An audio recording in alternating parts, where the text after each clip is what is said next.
Hello friends, ఎలా ఉన్నారు? ఒకరితో మాట్లాడుతున్నప్పుడు ముందుగా వాళ్ళు ఏం చెప్తున్నారో శ్రద్ధగా వినాలి.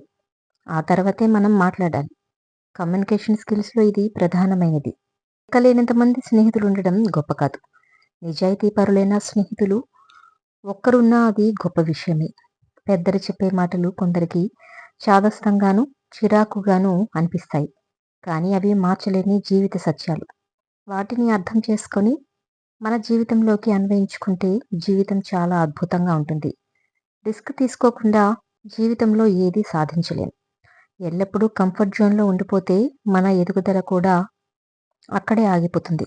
కాబట్టి సాహసం చేయాలి. మన తలరాతను మార్చుకోవడం కోసం, ఊహించని విజయాలను సాధించడం కోసం ఇప్పుడు కష్టపడేదానికన్నా ఇంకొంచెం ఎక్కువ కష్టపడు. ఫలితాలు ఎందుకు మనము చూద్దాం. ఒక పని చేయాలని సంకల్పించాక అది ఆపకూడదు. చివరి వరకు ప్రయత్నిస్తూనే ఉండాలి. అప్పుడే గమ్యం చేరుకోగలం.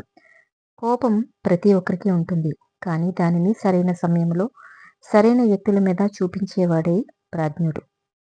ఎవరో ఏదో అనుకుంటారని నీకు నచ్చింది చేయడం మానకు.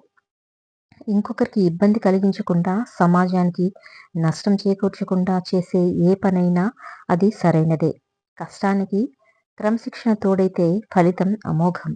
ఒక మనిషి శారీరకంగా బలవంతుడైనా, మానసికంగా బలహీనుడైతే జీవితంలో ముందుకు సాగలేడు.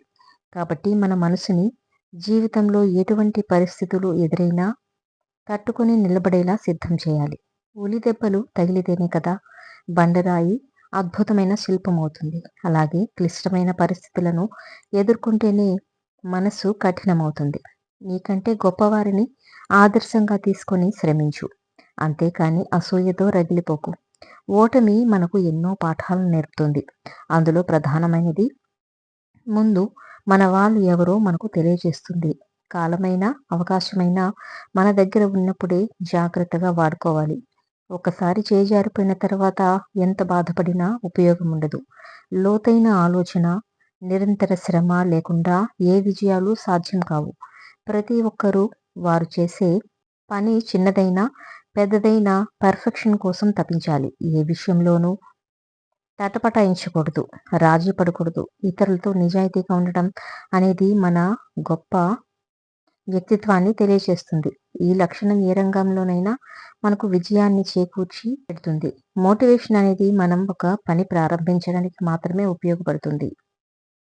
కానీ ఆ పని పూర్తి కావాలంటే క్రమశిక్షణ, డిసిప్లిన్ అవసరం. మన ఆలోచనలు, అలవాట్లు చెడుగా ఉండి జీవితం మాత్రం మంచిగా ఉండాలి అంటే అది ఎలా కుదురుతుంది? మన జీవితం బావుండాలంటే ముందుగా మన ఆలోచనలను, అలవాట్లను మార్చుకోవాలి. ఒకరితో మాట్లాడుతున్నప్పుడు ముందుగా వాళ్ళు ఏం చెబుతున్నారో శ్రద్ధగా వినాలి. ఆ తరువాతే మనం మాట్లాడాలి. కమ్యూనికేషన్ స్కిల్స్‌లో ఇది ప్రధానమైనది. ఆఖరిగా ఒక్క మాట. అందరూ వెళ్ళే దారిలోనే మనం కూడా వెళితే నలుగురిలో ఒకరిలా కలిసిపోతాం. కానీ ఆ నలుగురికి మనం ఆదర్శం కావాలంటే మనదైన సరికొత్త మార్గంలో పయనించాలి. అది కష్టమైన దారే. కానీ దాని నుంచి వచ్చే ఫలితం కూడా అంతే ఉన్నతంగా, అంతే గొప్పగా, అంతే అద్భుతంగా ఉంటుంది. ఇది రాసిపెట్టుకోండి.